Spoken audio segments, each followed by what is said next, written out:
gostei do final de Stranger Things, do final mesmo. O problema foi o que veio antes. Oiê, tudo bom? Eu sou a Mikan, Mika com 3 N's no final, e hoje eu vou falar de Stranger Things, mais especificamente do final da série, o final da 5ª temporada, que foi tão polêmico que os fãs começaram a criar teorias de que, na verdade, teria um 9º episódio secreto e que aquele final todo teria sido uma mera ilusão. E assim, todo esse assunto do Conformity Gate, todas essas teorias, tudo isso valeria um vídeo por si só. Mas por enquanto eu vim falar só do final mesmo, dessa última temporada, e principalmente do último episódio. Que é um episódio que, apesar de ter vários problemas sim, muitos problemas, se a gente for olhar os momentos finais mesmo, até que ele não foi tão ruim assim, pelo menos na minha opinião. Eu acho que o problema é um problema de contexto. Deixa eu explicar rapidinho. Sim, eu gostei em geral das cenas finais da série, e eu acho que ela seria um encerramento ok pra Stranger Things. Não necessariamente um encerramento excepcional, incrível, mas um encerramento ok, que faria sentido, se a série não tivesse se tornado o que se tornou nas últimas temporadas. O problema é que Stranger Things ficou muito grande, muito inchada, muito maior do que tinha se proposto a ser e prometendo muito mais do que conseguia entregar. E isso é algo que, na minha opinião, não é exclusivo da 5ª temporada. É algo que já acontece bem antes, bem lá atrás. Mas hoje vamos focar mais na 5ª temporada, mais nesse finalzinho. Esse vídeo fica valendo como as minhas impressões gerais da 5ª temporada e do final, já que vocês estavam me pedindo muito. Demorou um pouquinho, porque os episódios da série saíram numa época complicada ali de final de ano, mas o vídeo finalmente veio aí. Aproveita pra me contar nos comentários o que você achou desse final da série. Eu quero saber e a gente vai conversando também ao longo do vídeo. Stranger Things encerrou o ano de 2025, mas agora a gente tá em 2026, e começo de ano sempre vem com aquela sensação de recomeço, né? Metas novas, rotina nova e aquela tentativa de começar o dia de um jeito mais organizado. Pelo menos pra mim, uma coisa que faz muita diferença é a primeira roupa que você escolhe pra vestir no dia. E é por isso que a Insider entra tão fácil na minha rotina, porque são peças que eu coloco de manhã e eu não preciso mais pensar nelas. Agora em janeiro eu comecei a usar a camisa Future Form, eu vou mostrar aqui pra vocês. Ela é assim, oversized, e eu gosto muito de usar ela desse jeito, aberta com outra blusa por baixo. Ela é super confortável, desamassa no corpo e funciona em vários contextos do meu dia. Dá pra gravar vídeo, como agora, participar de uma reunião, ir pra um rolê mais tarde. Ó, tirei ela aqui pra mostrar que ela é super levinha e também é muito compacta, o que tem tudo a ver com a ideia de mala inteligente, que é o foco da Insider agora em janeiro. É mês de férias escolares e eu sei que tem muita gente viajando ainda, então vocês sabem como é complicado escolher as peças pra levar. Eu já falei em um vídeo recente que eu levei a saia maxi e a wingsuit da Insider pra viagem que eu fiz em outubro, e foi muito bom porque elas ocuparam pouquíssimo espaço na mala e foram super versáteis. E essa versatilidade não é só pra viagem, né? Como eu falei, essas peças também vão ajudar a facilitar a minha rotina em 2026. Se você também quer começar o ano com escolhas mais práticas desde a primeira hora do dia, é só usar o meu cupom MIKAN, assim como tá escrito na tela, Mika com 3 N's no final. Ou é só clicar no link na descrição que o cupom já vai direto pro seu carrinho. E aí, gente, o desconto é dinâmico. Quem já é cliente Insider ganha 10% off. E quem ainda não é, pode conhecer a marca com 15% off na primeira compra. Ou seja, o desconto se adapta a você, assim como a Insider se adapta ao seu dia a dia. Muito obrigada, Insider, por patrocinar esse vídeo e bora falar mais de Stranger Things.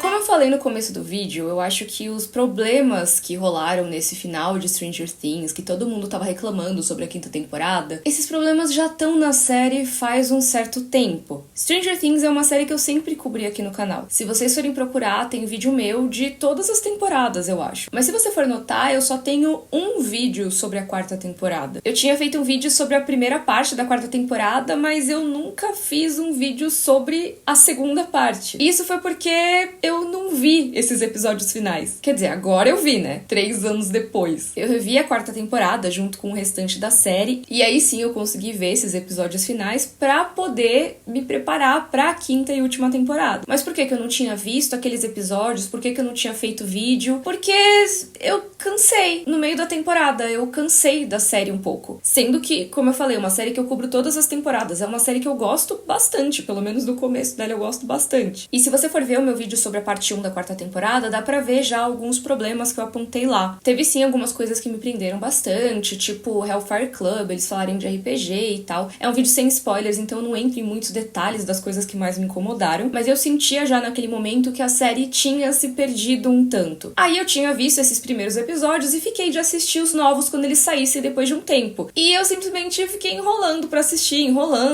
priorizando outras coisas. Acabou passando muito tempo e eu perdi completamente o timing de vídeo, e aí eu realmente não assisti mesmo. Depois, com o passar dos anos, eu fui ficando com menos vontade ainda de voltar pra assistir por causa das notícias envolvendo alguns nomes do elenco da série. Felizmente parece ser só uma parte do elenco, mas enfim. Então foi isso, se passaram 3 anos e eu acabei não vendo esses episódios finais da 4ª temporada. Mas foi chegando a estreia da 5ª temporada, muitos de vocês estavam me mandando mensagem perguntando se eu ia cobrir Stranger Things, por que eu não tava mais fazendo vídeo de Stranger Things, que como eu falei, é uma coisa que eu faço há bastante tempo no canal. Tem quase 10 anos de série e eu tô lá desde o começo, desde a primeira temporada falando dela. Então é super compreensível vocês me perguntarem se eu vou falar do final. Aí beleza, eu fui rever tudo, fui finalmente assistir esses episódios que faltavam. E eu não sei se muitos de vocês fizeram esse exercício de revisitar as primeiras temporadas antes de ver a 5ª. Talvez alguns de vocês tenham feito, comentem aí embaixo como foi pra vocês. Mas pelo menos pra mim foi uma experiência muito esclarecedora. Eu pude ver muito mais detalhadamente como foi a decadência de Stranger Things. E o pior foi ver que vários desses problemas que já me incomodavam lá 3 anos atrás se intensificaram na temporada final. Tá, mas eu tô aqui esse tempo todo falando os problemas, eu não tô falando quais problemas. Já tô vendo os comentários, Mikan, para de enrolar, fala logo. Então bora lá, foi mal. É muita coisa, então eu vou tentar passar rapidinho por algumas dessas coisas. Não vai caber tudo nesse vídeo. Talvez um dia, quem sabe, exista uma autópsia Stranger Things. Talvez. Mas esse eu acho que é um ponto de partida interessante, porque pra quem não sabe, eu tenho uma playlist aqui no meu canal chamada Autópsia Game of Thrones. E nessa série de vídeos eu falo sobre o que pode ter levado ao final de Game of Thrones. Por que ele é daquele jeitinho? E muita gente tem falado sobre o final de Game of Thrones na hora de comparar com o final de Stranger Things. Apesar de serem coisas completamente diferentes e séries completamente diferentes, eu consigo entender por que existe essa comparação. Ambas são séries muito grandes que definiram momentos culturais e tinham um público composto não só de super fãs que acompanham assim ferrenhamente, como também o grande público, o público geral. Então virou esse fenômeno cultural mesmo e todo mundo tava esperando pra ver como a história ia acabar. E nos dois casos, acho que de formas diferentes, mas nos dois casos, o final não correspondeu ao que as pessoas estavam esperando e isso gerou uma certa revolta. Inclusive no caso de Game of Thrones, tem até hoje a galera que fica falando que tem que fazer uma vaquinha pra refazer a 8ª temporada, pra refazer o final. E tinha uma galera que tinha teorias sobre como o final, na verdade, é um pouco diferente e tudo mais, mas não cabe aqui nesse vídeo. Esse vídeo é sobre Stranger Things. Mas uma coisa que eu acho interessante nessa comparação aí de Stranger Things com Game of Thrones é que em Stranger Things tá rolando esse negócio do Conformity Gate, que como eu falei lá no começo do vídeo, é essa teoria dos fãs de que, na verdade, o final seria falso, ou que teria um final secreto, um episódio extra, que ia meio que mudar algumas coisas em relação ao que foi mostrado pra gente no final, mas tem uma semelhança entre esse fenômeno do fim de Stranger Things e o fim de Game of Thrones que eu acho que não tá sendo tão comentada assim. Que assim como eu argumento nos meus vídeos sobre o final de Game of Thrones, que não adiantaria refazer só o último episódio ou só a última temporada, porque o que aconteceu foi que a série já tinha meio que saído do eixo há muito tempo e já tinha vários problemas desde as temporadas anteriores, inclusive temporadas que foram muito elogiadas pelo público e pela crítica.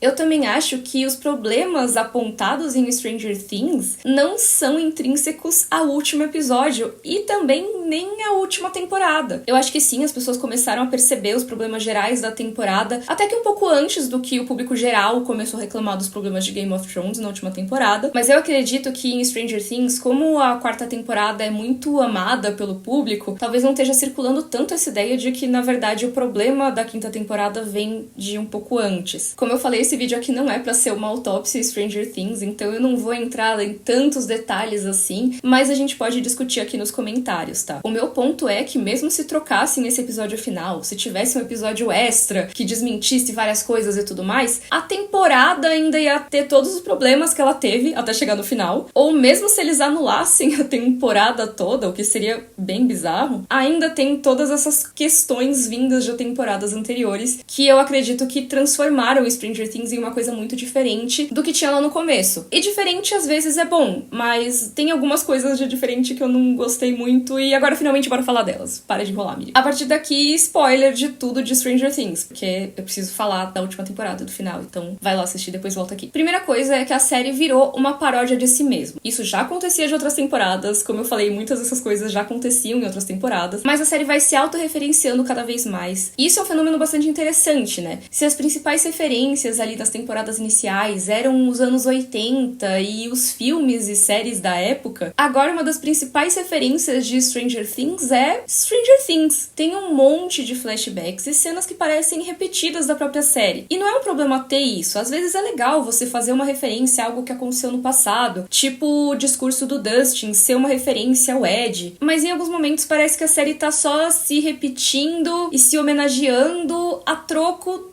da própria homenagem mesmo, não por necessariamente fazer sentido. A nostalgia já não é dos anos 80, é de si mesma. Por exemplo, eu elogiei o discurso que faz homenagem ao Ed, mas o Dustin insistir pra ele e o Steve usarem aquelas lanças que eles só conseguem atacar um alvo por vez, basicamente, sendo que eles precisam ir fortemente armados pra talvez a maior batalha da história, é a série forçando a barra pra se autorreferenciar. Não é o personagem tomando a decisão lógica que ele normalmente tomaria. Ele fazer uma homenagem ao Ed no palanque ali pra todos os alunos, poxa, faz total sentido, muito bacana. Mas ele fazer uma homenagem ao Ed na escolha de arma que ele vai usar, E se fosse só isso, não teria problema, mas é que isso é uma coisa constante. E que, como eu falei, já vem de temporadas anteriores. Os personagens vão ficando cada vez de uma nota só, porque a base de referência da série parece ser as temporadas anteriores da série. Então eles não pegam mais tantas referências externas, e sim coisas que já aconteceram, coisas que os personagens já falaram, traços de personalidade que eles já tinham mostrado e que se tornam cada vez mais intensos. E aí você tem personagens cada vez menos tridimensionais. Tem coisas que são até visualmente repetidas, né? Tipo essa personagem da Doutora Kay, que apareceu nessa nova temporada, que foi um desperdício da Linda Hamilton, na minha opinião, mas eu já falo mais sobre isso. Mas o que eu queria apontar é que, assim, é muito óbvio que eles estavam querendo imitar o cabelo do Dr. Brenner aqui. E eles já tinham trazido o Dr. Brenner de volta em outra temporada pra evocar também essa nostalgia do personagem. E aí, como não funcionaria eles trazerem o cara dos mortos de novo, eles tiveram que trazer o Dr. Brenner da série B. Ou a repetição constante da música da Kate Bush, que era muito legal na temporada anterior, mas agora chega a ficar exaustivo. E eu sei que faz sentido na trama, a personagem ouvir a música e tudo mais, mas parece muito a série ordenhando uma nostalgia daquele episódio tão legal. E eu poderia citar vários outros exemplos, mas vamos continuar porque senão esse vídeo vai ficar eterno. Outra coisa que eu acho que se intensificou muito nessa temporada é que eles tentam dar um peso pra tudo, deixar tudo muito mais dramático. Tudo cheio de câmera lenta, de olhares tristes de despedida. Todo mundo sempre parece que tá à beira das lágrimas o tempo todo. Pra mim, o maior exemplo disso é a Robin, que em metade das cenas tá com essa cara de que qualquer coisa que acontecer na frente dela, ela vai desabar em lágrimas. A série quer comunicar pra gente o tempo todo o quanto ela é emocionante, o quanto esse momento é emocionante e épico e perigoso e grave e que os riscos são muito altos. Mas eles tentam tanto que as coisas acabam perdendo força. E rola também uma das formas mais baratas de dar essa gravidade, esse peso, essa sensação de perigo, na minha opinião. Ameaçar a vida dos personagens, mas sem ter a coragem de matar eles de vez. Aquela cena do Steve caindo e a tela ficando preta, gente, isso é trapaça, isso é uma manipulação barata do público que tá lá assistindo a sua série depois de quase 10 anos. Se for pra me fazer ter medo de matar o Steve, é bom que ele realmente corra perigo, que não seja uma coisa barata assim. O que me leva a um outro ponto. Stranger Things se tornou uma série covarde. Eles já tinham perdido boa parte da coragem desde mais ou menos da terceira temporada. Por exemplo, o sacrifício do Hopper, que teve toda uma despedida e tudo mais, e aí não era a morte dele de verdade. Ele volta na outra temporada. A série já fazia isso faz tempo. Só que a quinta e última temporada seria o momento de desapegar disso. Eu acho que é importante dizer que eu não tô pedindo uma carnificina, mas sim que a série encare com realismo que, se eles dizem pra gente que uma situação é extremamente perigosa, extremamente extremamente arriscada, e aí ninguém morre, ou então nem se machuca muito, ou se machuca e meio que não faz a menor diferença, o público não vai comprar que aquilo realmente é perigoso. A única personagem que morre mesmo no grupo principal, se é que dá pra dizer que ela faz parte do grupo principal, é a Callie, uma das únicas personagens não brancas da série inteira, que já era super impopular por ser o rosto de um dos episódios mais infames de Stranger Things. E nessa temporada eles não fazem esforço nenhum pra tornar a personagem querida ou relevante. Pelo contrário, eles colocam ela como a mais sem carisma do grupo inteiro e alguém que só fala coisas impopulares, tipo que a Eleven tem que morrer. É óbvio que o público ia rejeitar ela. E é justamente essa a única personagem que eles matam real oficial. Nem a morte da Eleven, que seria o grande sacrifício ali do final, é dada como uma certeza. E olha só, eu nem acho ruim essa coisa de você escolher se acredita ou não que a Eleven tá viva. Eu acho bem legal isso, é uma das coisas que eu gostei no final. Vou falar mais disso depois. Mas pra mim, a questão é isso acontecer tendo todo esse contexto de que a série não se compromete com nada, não se compromete a matar ninguém em situações em que esses personagens provavelmente teriam morrido, pelo menos alguns deles. Ela quer que a gente tenha esse medo de perder os personagens, que tenha, às vezes, até uma despedida, como aconteceu com a Eleven, mas aí eles voltam atrás e dizem, não, calma aí, talvez não tenha acontecido. Você pode achar que ela não morreu, você não precisa ficar triste de verdade. Só que a pessoa já ficou triste lá atrás. Então eles já extraíram aquele sentimento que eles queriam do público e depois barateiam isso, dizendo, não, na verdade, talvez não tenha rolado não, fica tranquilo. Mesma coisa aquela cena do Dustin gritando,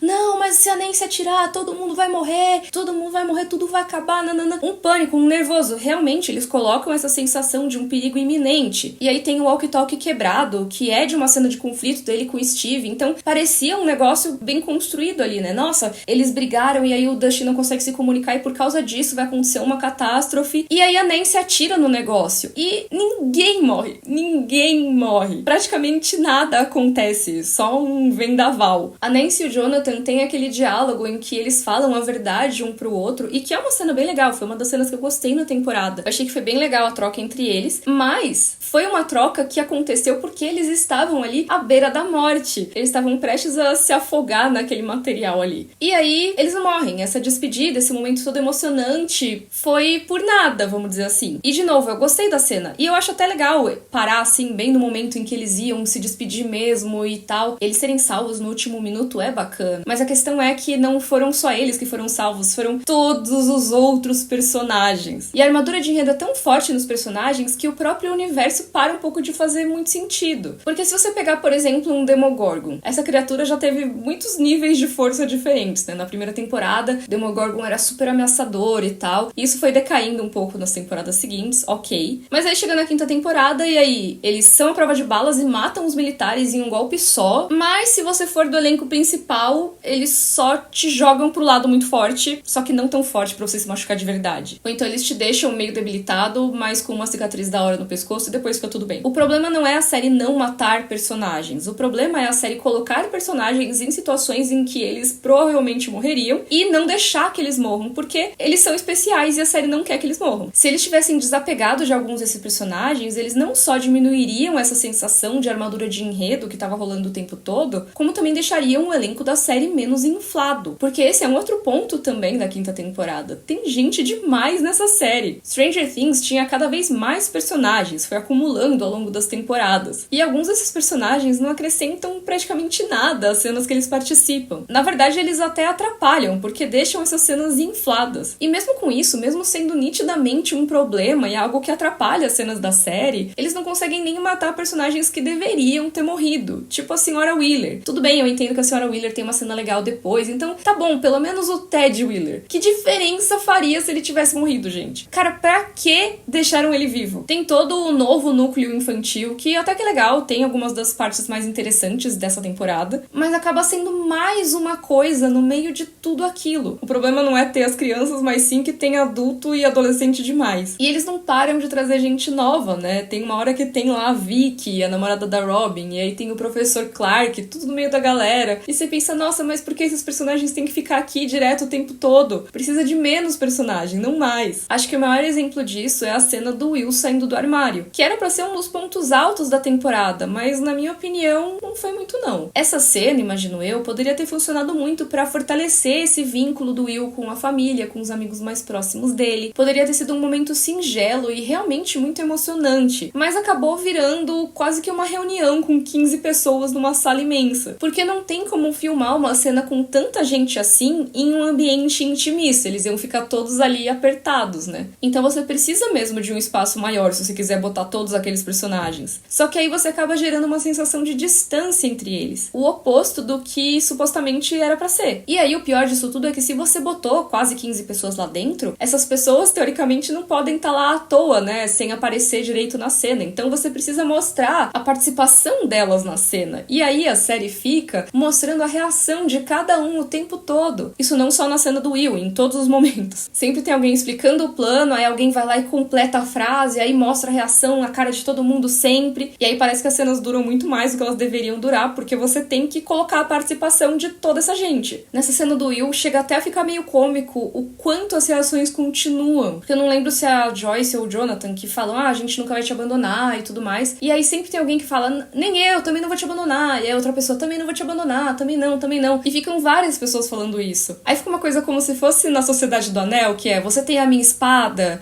e o meu arco, e o meu machado. Só que aí, todos os outros que estão na reunião ali da sociedade começassem a falar também. E também tem essa outra espada. Eu também tenho uma espada aqui. Eu também tenho outra espada aqui. Eu também tenho um cajado, né, o Gandalf falando. E ficasse metade da mesa dizendo a mesma coisa. E aí, nessa mesma cena, os que são mais próximos do Will, de verdade, se levantam pra dar um abraço coletivo nele. E é super fofo até. Mas a série tá tão investida nisso de que todo mundo tem que se manifestar, todo mundo que é minimamente relevante tem que se manifestar, porque senão talvez o público não entenda que o personagem não tá nessa cena, sei lá. Que aí a edição corta pra Robin falando, nem eu. E fica super deslocado. Ela não tá lá abraçando ele falando nem eu. Eles saem do abraço e vão pra fala da Robin. E eu até entendo que a Robin se tornou uma figura importante pro Will nessa temporada, se tornou uma referência pra ele. Mas a cena deixa muito claro que ela não tem tanta intimidade com ele pra ir lá participar do abraço. Assim como a maior parte das pessoas que estão ali naquela sala. E aí fica a pergunta, então por que elas estão naquela sala? O que era pra ser uma cena linda vira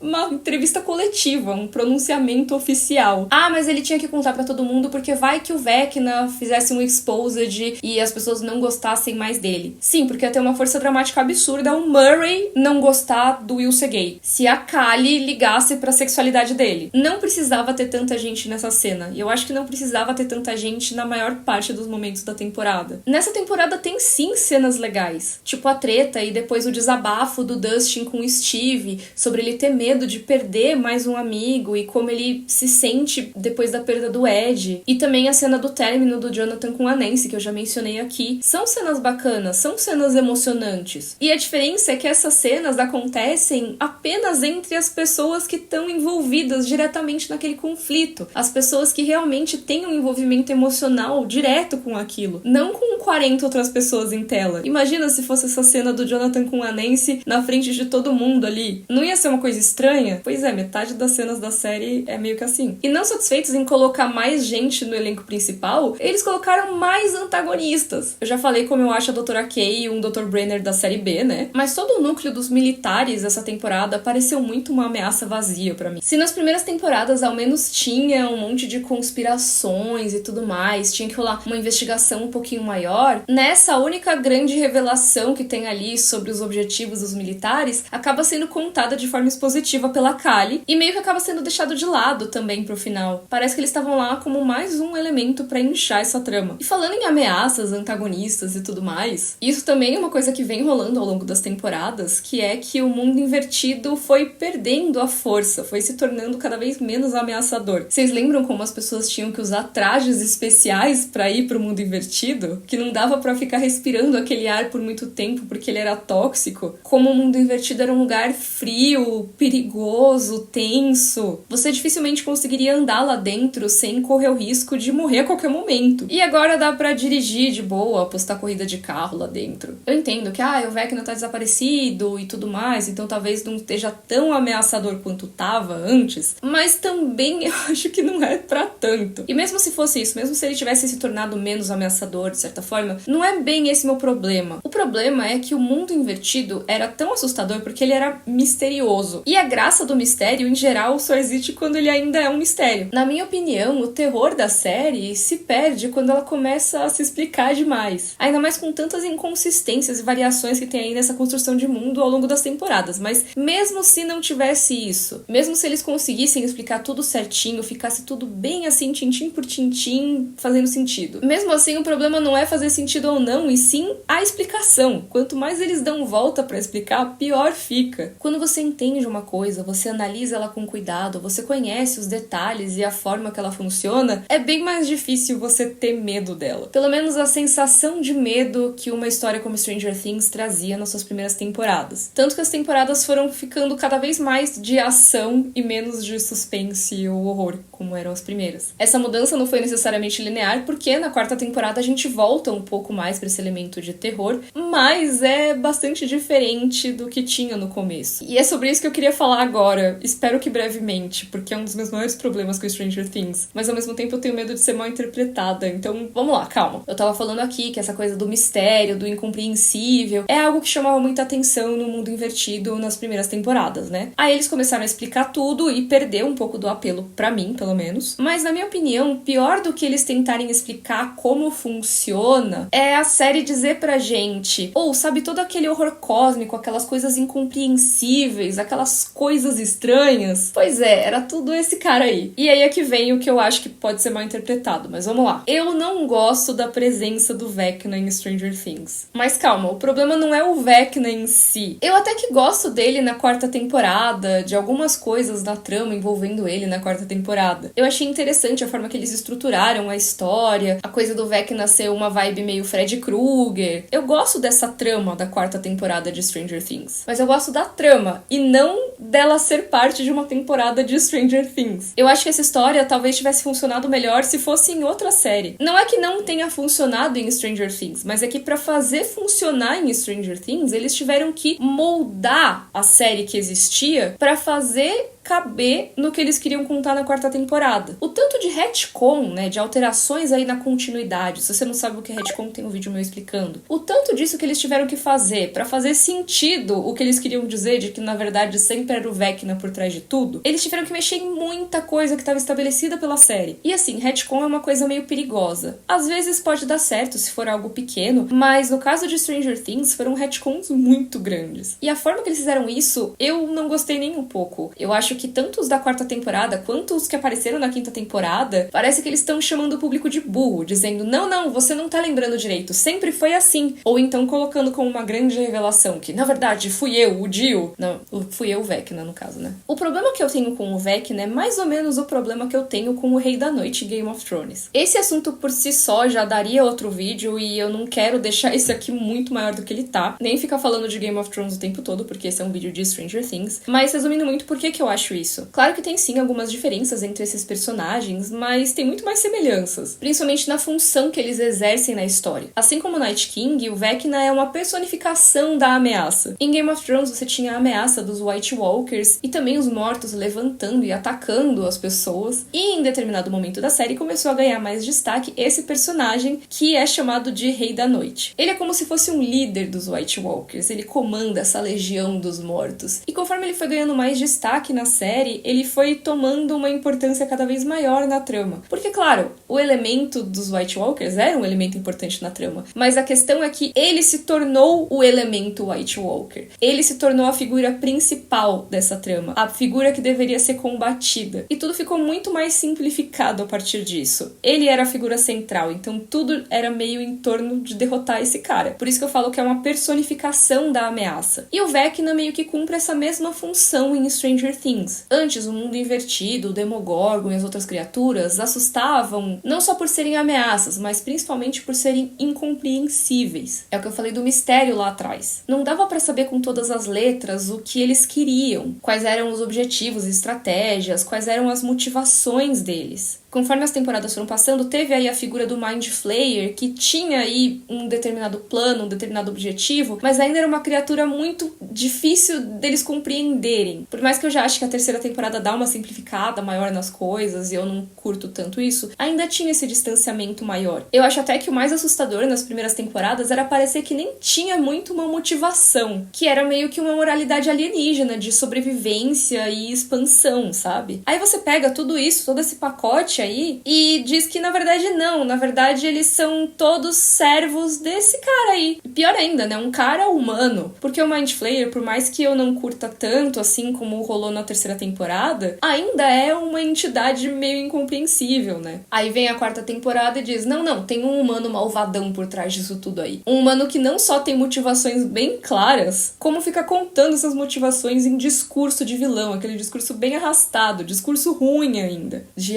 porque eu vou te matar, e aí eu vou matar os seus amigos, e a humanidade é horrível, e não sei o que, não sei o que lá. Eu sou muito malvadão. A nossa sorte em Game of Thrones é que o Rei da Noite não abria a boca, porque eu imagino que ele ia meter uns discursos bem na vibe do Vecna. Como eu falei lá atrás em relação ao Rei da Noite, quando você personifica a ameaça desse jeito, você dá um líder com um corpo, uma cara e uma aparência humanoide que é bem mais compreensível pra gente, você cria esse Senhor das Trevas, a sua história acaba dando um objetivo muito claro pros protagonistas. Tem que derrotar esse cara aí. E se isso não é feito direito, vira como se fosse um buraco negro na trama. Tudo gira em torno disso e é destruído por isso. Todas as outras adversidades, todos os outros conflitos, isso tudo é deixado pro segundo plano. Nada é tão importante assim, porque a única coisa realmente necessária e que vai pôr um ponto final em toda essa treta é derrotar esse grande vilão. No caso de Stranger Things, eles ainda tentaram dizer que na verdade a culpa era do Mind Flayer e que o Henry estava sendo manipulado, o que é bastante manjado, mas pelo menos tentaria sair um pouco desse caminho, traria um pouco mais de complexidade, além de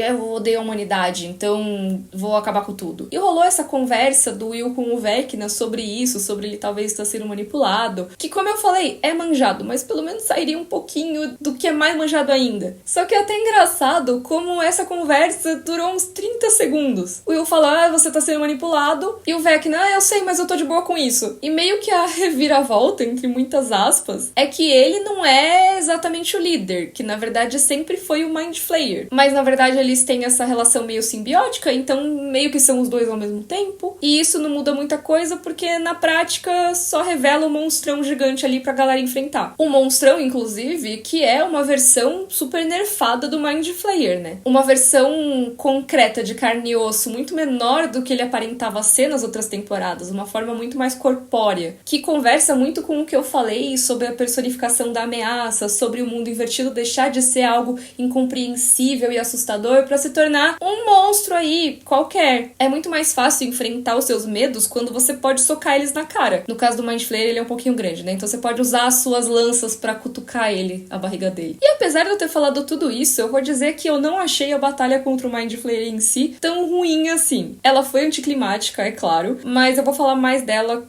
mais pra frente, quando eu for falar de RPG. Enfim, esses são só alguns dos problemas dessa temporada. É tanta coisa sem propósito ou largada pelo caminho, tanta falta de esmero com os detalhes da trama, com o visual da série, o design de produção e tudo mais, que eram alguns dos chamarizes da série, na minha opinião. O apelo visual de Stranger Things sempre foi algo muito forte. E eu lembro que nas primeiras temporadas os efeitos práticos eram bastante elogiados, principalmente o Demogorgon, né, quando eles fizeram na primeira temporada. Provavelmente por causa dessa falta de esmero, a quinta temporada ficou com tantos erros de continuidade que isso serviu de argumento para os fãs teorizarem que aquilo só podia ser de propósito. Que na verdade tudo seria uma ilusão do Vecna e que a Netflix em breve iria publicar o final verdadeiro, o final secreto, o tal do Conformity Gate, que como eu falei, valeria todo um outro vídeo, não dá pra explicar aqui porque é muita coisa, mas eu tenho certeza que várias outras pessoas já explicaram, então eu vou deixar alguma explicação aí na descrição. E eu vou contar pra vocês que eu descobri como liberar o episódio secreto de Stranger Things. Você tem que dar um like nesse vídeo e se inscrever no canal.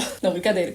Eu não tenho esse poder todo, mas se você se inscrever no canal, você vai receber os meus vídeos com mais frequência. E agora, nos próximos tempos, vai ter muito vídeo novo aqui no canal, porque vai estrear o Cavaleiro dos Sete Reinos, que é a nova série aí do universo de Game of Thrones. Então, se você quiser acompanhar, eu vou fazer uma cobertura semanal da série. Já se inscreve aí pra não perder. E assim, eu vou dizer que eu vi alguns desses vídeos sobre o Conformity Gate, eu vi alguns posts, e tem sim alguns argumentos momentos que até que são bacanas. Alguns, tá? E vendo todo esse movimento, eu acho que, poxa, seria genial a Netflix ter feito essa coisa, né? Ter lançado um final fake pra ir revelar a história verdadeira, porque seria um meta-comentário, já que o vilão tem essa capacidade de colocar ilusões, de distorcer o que as pessoas estão presenciando ali, estão vivenciando. Poderia muito bem ser uma ilusão do Vecna ali. Eu acho que seria uma forma muito legal de lidar com o formato de série, de lançar e enganar e tudo mais. Seria uma jogada muito louca de marketing e com certeza ficaria pra história. Mas a questão é, será que eles iriam fazer isso? Quando você vai ver, a maior parte dos argumentos é de erros de continuidade, coisas que não fazem tanto sentido na trama, tramas que foram abandonadas, personagens que estão agindo de forma inconsistente. Tem até gente que fala que a atuação ruim é um sinal de que eles estão em um ambiente paralelo ali, numa ilusão. Inconsistências na fotografia, na direção, esse tipo de coisa. E, gente, infelizmente existem explicações muito mais simples para essas coisas do que é tudo feito de propósito para despistar os fãs e aí depois soltar um final verdadeiro. E assim, eu entendo esse sentimento, tá? Eu prometo que essa é a última vez do vídeo que eu falo de Game of Thrones. Eu lembro que eu também fiquei em negação quando teve o vazamento de um roteiro da 7ª temporada de GOT. Tinham divulgado um resumo ali dos episódios, da trama geral da temporada, e eu tinha certeza absoluta de que aquilo era falso. Ou que seria um vazamento seletivo para despistar os fãs. Que eles até podiam ter colocado um pouquinho de verdade ali, mas a maioria das coisas eram inventadas e aí uma coisinha ou outra verdadeira para parecer mais verossímil e aí os fãs serem enganados e aí se surpreenderem quando a temporada de verdade saísse. Por que eu achava isso? Porque eu achava que era impossível que a temporada fosse ter uma trama tão simplista, tão ruinzinha, cheia de fanservice, conveniência, personagens agindo como não costumam agir. Mas era tudo verdade mesmo. Porque, gente, às vezes, muitas vezes, na verdade, as pessoas por trás de uma produção tomam decisões ruins, fazem temporadas simplistas, cheias de conveniência. E também fazem temporadas ou episódios com atuações ruins ou erros de continuidade. Isso acontece com uma frequência muito maior do que planos mirabolantes de episódios secretos. Então, sim, eu me solidarizo de certa forma com o pessoal do Conformity Gate. Eu entendo de onde vem esse sentimento, mas eu só queria comentar mais duas coisas sobre esse assunto. A primeira é que eles lançarem um episódio extra, ou até acho que uns 4 episódios, como eu vi algumas variações aí da teoria falando, mesmo se eles lançassem esses episódios a mais, eu não acho provável que isso fosse anular todos os problemas que estavam rolando nessa temporada da série. Como eu falei, a 5ª temporada toda é cheia de problemas, mas tem muita coisa que vem desde antes na série também. Então, mudar só o episódio final, ou até talvez todos os episódios ali do finalzinho da temporada, não é que ia resolver essas questões. E a segunda coisa que eu queria dizer é que o finalzinho mesmo da série, as últimas cenas, que são o que o pessoal tá dizendo que são a parte mais estranha e que provavelmente seria a ilusão, eu não achei tão ruim assim, pelo contrário, foi uma das coisas que eu gostei na temporada. Claro que tem algumas questões nesse epílogo, tipo eles não mostrarem o que aconteceu com vários personagens, tipo a Doutora Kay, a Vicky e o Murray, mas sinceramente, quem se importa? Eu já não me importava com esses personagens praticamente desde que eles apareceram na série. A Doutora Kay, como dito mais cedo, não acrescentou quase nada. O Murray é um chato que já tava fazendo hora extra há mais de uma temporada. Ah, mas a trama da Rússia, uma das piores coisas da 3ª e da 4ª temporadas, pra ser sincera. O Murray é um dos personagens mais samba de uma nota só que tem em Stranger Things, e sinceramente eu acho que ele estendeu muito a presença na série. E a Vicky até que parece legal, eu queria ver mais do relacionamento dela com a Robin. Mas quando você acrescenta uma personagem nova aos 45 do segundo tempo, você tem que saber muito bem o que vai fazer com ela, ou então ela vai ficar sobrando, como ficou, né? Na verdade, eu acho que a ausência desses personagens dos momentos finais pode ser algo positivo. Uma das melhores decisões que eles tomaram no episódio final de Stranger Things foi focar o epílogo em personagens que estão lá praticamente desde o começo, ou os que até chegaram um pouco depois, mas que foram realmente marcantes. Esses são os personagens que fizeram a gente se apaixonar pela série, ver como cada um deles cresceu e mudou de certa forma. Mas a minha parte favorita, obviamente, é a campanha de D&D. Eu jogo RPG há cerca de uma década, tem vídeo meu sobre isso aqui no canal. Já joguei alguns sistemas, se der certo eu vou jogar um novo muito em breve, mas o que eu mais joguei, com certeza, foi Dungeons Dungeons and Dragons. Atualmente eu participo de 2 mesas de D&D quinta edição, uma delas já tem quase 10 anos aí, e a outra tá rolando desde o ano passado, mas a gente tá jogando com muito mais frequência. E tá jogando uma aventura muito clássica de D&D, que eu já falo mais sobre isso. Além disso, fora do RPG de mesa propriamente dito, eu tenho umas 400 horas de jogo em Baldur's Gate 3, que é o jogo que se passa em Forgotten Realms e lida com a lore de D&D. Inclusive, eu vou deixar na descrição o link de um podcast que eu participei com o pessoal do Jogabilidade sobre Baldur's Gate 3, que é um podcast com 17 horas de duração. Se você tiver com muito tempo e quiser muito saber sobre esse jogo, tem o link aí. Mas assim, eu não tô listando essas coisas pra me gabar ou me colocar como especialista nesse assunto, porque eu não sou, tá? Nem de longe. É só pra dizer que D&D é uma presença constante na minha vida há muito tempo. Quase tanto tempo quanto Stranger Things. Eu não joguei as edições antigas de D&D, eu não vivi a cultura RPGista dos anos 80, até porque eu nem existia nos anos 80. Então eu não posso dizer se o que aparece deles jogando em Stranger Things corresponde à sensação de ter jogado naquela época. Também não domino tanto assim pra dizer quando que eles estão falando uma regra toda errada. Tem algumas coisas que são tão estranhas que até eu acho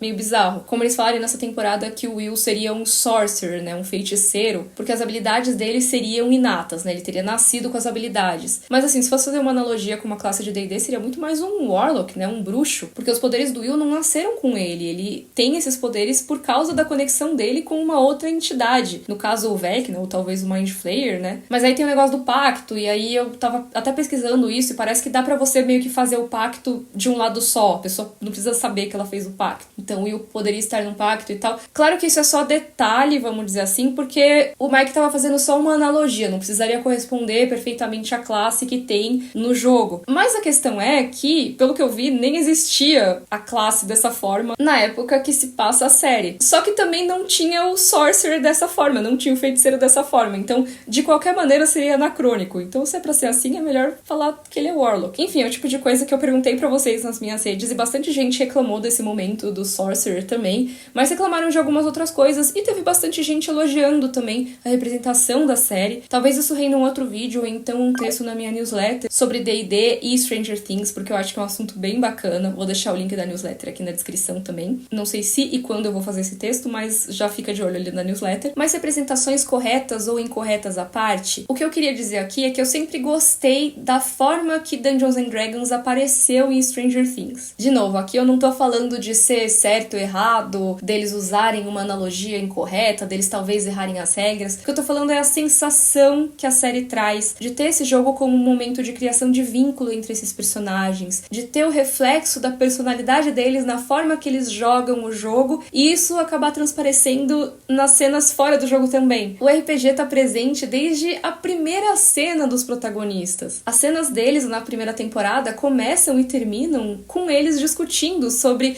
a coragem pra lançar ou não uma bola de fogo, pra assumir esse risco ou não. Isso é usado pra mostrar a personalidade deles e como eles evoluíram de uma sessão pra outra. E depois, a quarta temporada, mesmo tendo muitas coisas que eu não curto tanto, teve o Hellfire Club, que tem essa forma que as cenas são filmadas, toda a teatralidade do Ed mestrando, e ele faz a gente perceber logo um contraste com a forma mais tímida do Mike contar as histórias. A emoção que é quando eles rolam os dados e acertam ou erram, quando a equipe toda tá no chão e a personagem da Erika consegue soltar um acerto crítico no Vecna, permitindo que eles finalmente derrotem o vilão daquela aventura. Eu acho que isso já deve ser muito legal pro público geral. Acho que a série deixa bem claro como o jogo representa a personalidade de quem tá jogando ou mestrando. Mas como jogador, essas cenas trazem um gostinho ainda mais especial, sabe? E eu falei mais cedo no vídeo que eu ia comentar a batalha final anticlimática contra o Mind Flayer. Assim, de forma alguma eu quero defender essa cena, tá? Eu acho que ela foi bem tosca. Mas como uma jogadora de RPG, eu fiquei muito imaginando esse momento como um momento em que os personagens chegam com um nível muito alto e o jogo não tá muito balanceado, então eles matam o vilão em 2 turnos, sabe? E assim, eu sei que essa não é uma boa justificativa, nem quero justificar aqui mesmo, mas acho que isso não me incomodou tanto justamente porque foi colocado como essa grande batalha que, assim, tinha que derrubar o bichão lá, e aí eles foram e atacaram e derrubaram. Acho que se essa cena fosse numa batalha de RPG, faria sentido ela ser dessa forma. Assim como faria sentido a cena da Joyce matando o Vecna, que, assim, na minha opinião, é um anticlímax muito maior do que a batalha, porque ela tem que dar 40 mil machadadas pra cortar a cabeça do cara. E assim, se fosse olhar isso sob um contexto de RPG, ela vai dando os golpes e aí vai tirando a vida dele até que ele finalmente basicamente morre, mas em qualquer outro contexto eu acho que essa cena não funcionaria. Não acho que tenha funcionado mesmo. E por mais que eu tenha meio que usado esse filtro do RPG pra ver essas cenas e elas não parecerem tão ruins pra mim, eu acho que foi só porque o restante da temporada já tava ruim em geral, sabe? Então, de novo, não acho que são cenas bacanas. Também não acho que o RPG é uma justificativa, até porque as cenas no RPG mesmo que eles estão jogando são muito mais emocionantes, tem mais tensão, mesmo com elementos que seriam mais difíceis de você representar ali, tipo os dados,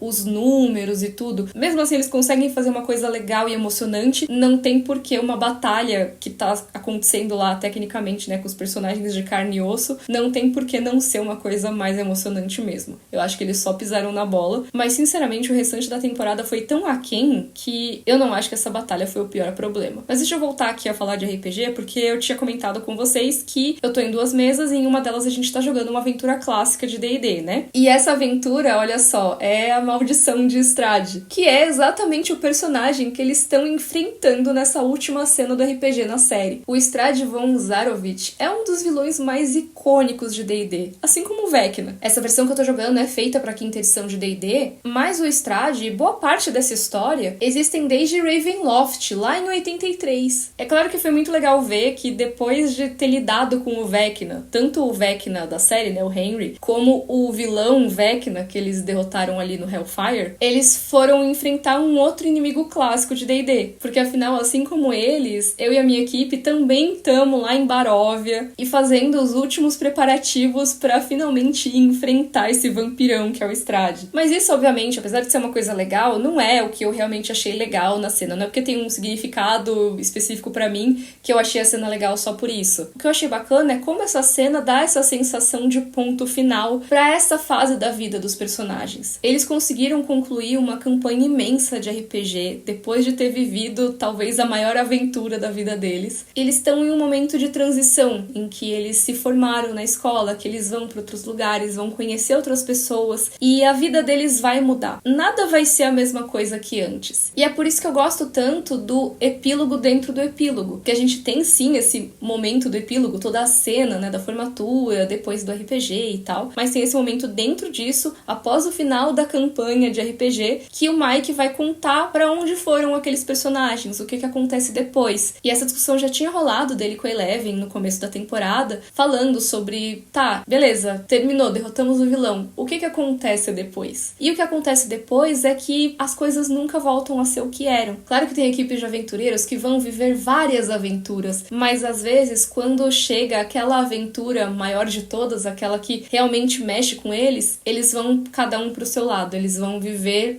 o restante das suas vidas, porque nada vai ser igual ao que rolou antes. E eu acho que os personagens estão nesse momento de encerramento, estão nesse momento de encerrar essa fase e seguir cada um pro seu caminho. Na minha opinião, essa foi a última vez que eles jogaram RPG, o que fica bem sinalizado pela forma que a cena foi filmada, toda a solenidade. Aí sim, um uso que eu acho bacana da solenidade, do peso, deles colocando o livro deles, colocando os fichários deles ali na estante, meio como se fosse a última vez mesmo, a última olhada que o Mike dá antes de sair do porão. E, principalmente, o que eu acho que deixa mais óbvio, é a chegada das crianças, da Holly com o Derek e os outros amigos deles, pra jogar RPG, pra eles aprenderem a jogar, sinalizando uma nova geração, uma nova equipe que vai viver as aventuras, não mais os heróis originais. Eu gostei muito da forma que essa cena foi feita. Claro que tem os seus problemas, eu acho que ele simplificou demais os finais de determinados personagens, acho que ficou uma coisa muito reduzida à vida amorosa, no caso de alguns deles e tal. Não quer dizer que seja perfeito, mas eu acho que ficou legal pro que Stranger Things era no começo. Eu acho que talvez esse final não tenha sido o ideal pra série que Stranger Things se tornou, mas quando a gente olha a primeira temporada, eu acho que não tinha como ter outro final que não fosse numa mesa de D&D. E mesmo com todos esses problemas, mesmo não tendo sido uma execução perfeita, eu acho que ainda se encaixa no final desses personagens na 5ª temporada. Esses personagens que começaram tudo, né? E até mesmo o final da Eleven, que fica uma coisa em aberto, que você tem que decidir se você acredita ou não, eu particularmente gostei. Acho que a gente não pode ignorar que a série não existe num vácuo, né? Os criadores sabem que os fãs vão teorizar, que eles iam ficar criando teorias sobre a Eleven ter ou não sobrevivido. Então eles já se adiantam e trazem essa teoria pra dentro da série, mas sem dar uma resposta definitiva, uma resposta categórica categórica. Eu acho legal, apesar de ter aí uns asteriscos, porque sim, é legal essa coisa de você poder escolher sua própria aventura, né? Você escolher a sua interpretação, e é legal que a série deixe isso em aberto. Por mais que seja meio didático demais, eu acho que o que mais teve nessa temporada foi didatismo, às vezes até desnecessário, e nesse caso, talvez, como é uma série que acabou querendo responder tudo, querendo dar todas as respostas de tudo, assim, explicar tudo, nananã, talvez dizer pro público, olha só, você pode interpretar como quiser, dizer assim todas as letras, talvez seja uma coisa boa, mas eu acho que é excelente, assim, acho que é ok, foi legal. Eu acho que o mais legal mesmo pra mim foi esse encerramento na mesa de RPG. Eu acho que recuperou um pouquinho da sensação de ter visto o começo de Stranger Things e também sofreu um pouco pelo que a série foi se tornando ao longo das temporadas. Esse vídeo já tá muito longo e eu espero ter conseguido comunicar pelo menos uma parte do que eu achei da temporada, do que eu achei desse final, o que eu gostei mesmo dele. Como vocês puderam ver, não foi muita coisa, mas realmente essa parte foi bem legal pra mim. E eu queria saber o que vocês acharam. Se vocês concordam, discordam, se vocês gostariam que fosse diferente. Eu com certeza queria que muita coisa fosse diferente.